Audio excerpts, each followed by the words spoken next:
Political fallout continues over the pro-Palestinian protests at the weekend and the government's stance on Israel. Let's bring in our political editor, Andrew Clennell.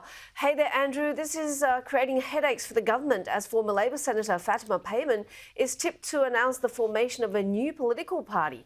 When are we expecting that? Morning, Lay. We can expect that this week. Sky News can confirm that Fatima Payman will announce a new political party that she is forming, potentially on the floor of the Senate, but certainly in Canberra this week. It won't be restricted to the Palestine or Israel issue, the war there.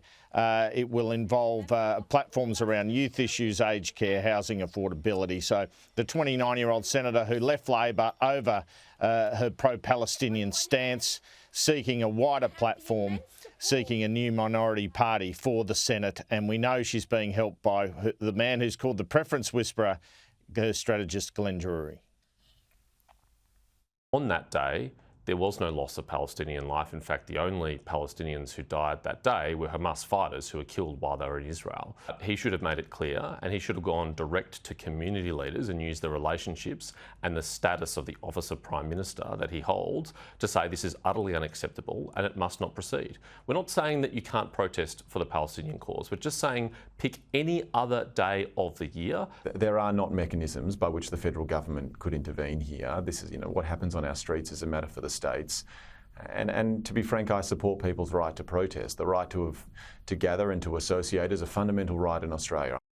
So, sorry, that's the political fallout to these protests on October 7th. That I was talking about. James Patterson, the Shadow Home Affairs Minister, calling on the PM to stop the protests. Josh Burns, the Jewish Labor MP, saying the protests shouldn't be on this day of all days.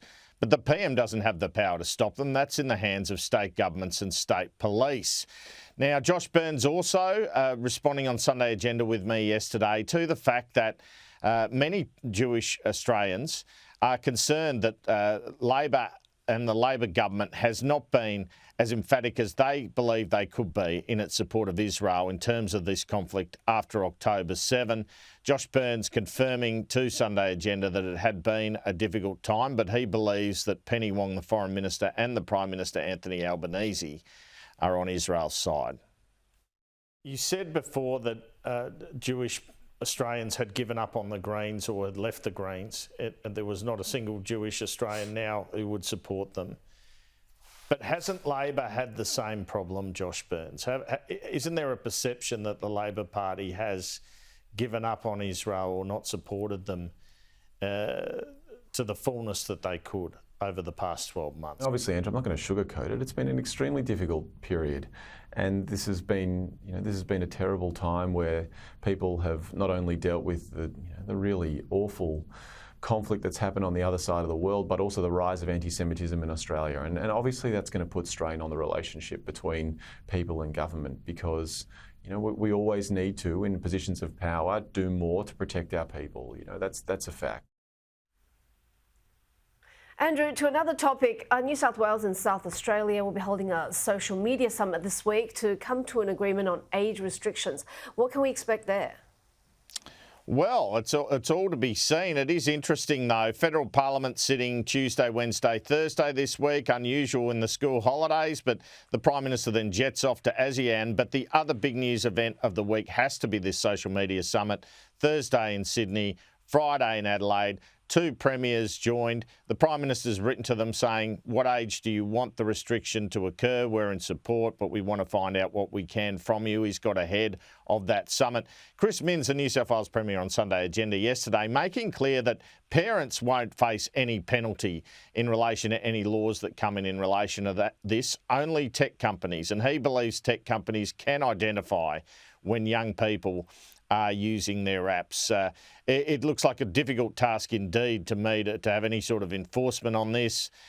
Complicated too in the fact that many young people are already on social media. It's easier to implement a ban when it's young people coming onto it, much easier. And the Prime Minister, in fact, asked a question of the Premiers on grandfathering in his letter, but Chris Minns making clear yesterday that he's not in favour of grandfathering. He just wants a ban, and he wants it up until the age of 16. Here was the Premier yesterday.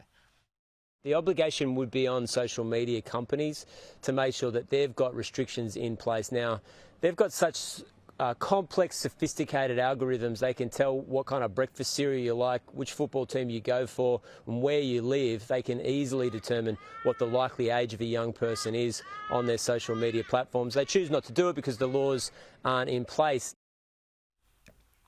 And Andrew, speaking of Chris Minns, he went against his own state in his grand final prediction. That went pretty wrong.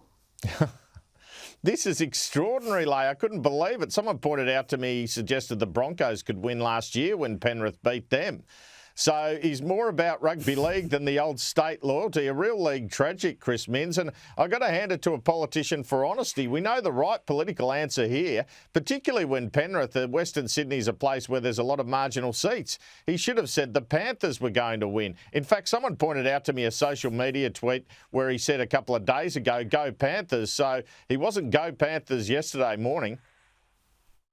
Finally, what's your tip for the NRL Grand Final tonight? Oh, it's going to be a close one. The out-of-towners might just get there by a golden point field goal. So a big week in Canberra ahead as well, Leigh, as I said.